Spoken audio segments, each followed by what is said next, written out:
Yeah, the rear lower alternator bracket brace, I guess is what you call it, broke, as you can see right here. And it goes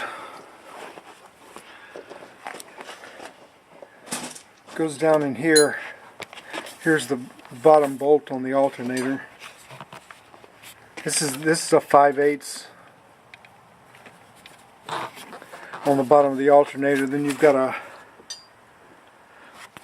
9/16 inch nut on the manifold stud, and then the brace, the bottom part of the brace goes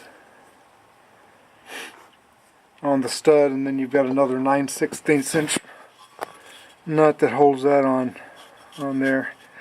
The problem is getting the 9/16 inch wrench on the back, on the rear nut on the manifold stud is very difficult. I had to take off the check valve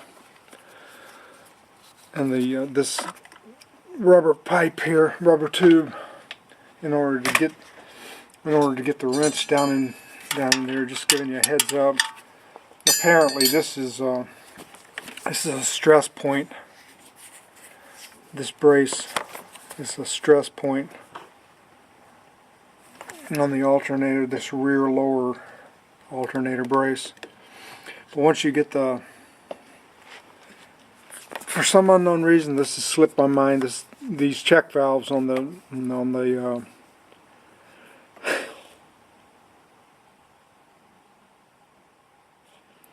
these check valves on the emission control is in the way back there. It sits down in here like this.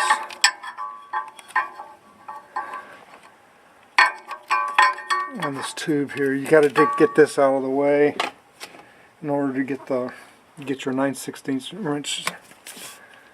And be careful that manifold stud. Put a lot of PV blaster on it. Be careful, because boy, if you break this stud off inside of the engine block, boy, then you get trouble.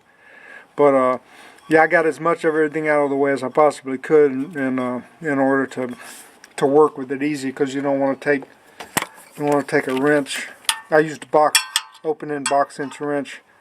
You don't want to bend this so much that you start bending and working on that stud too hard. It'll just snap it off inside the engine block. So just a heads up, a word of caution.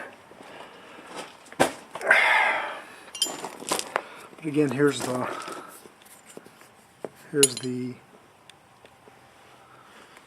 brace.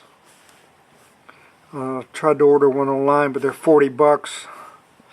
$40 for a used one.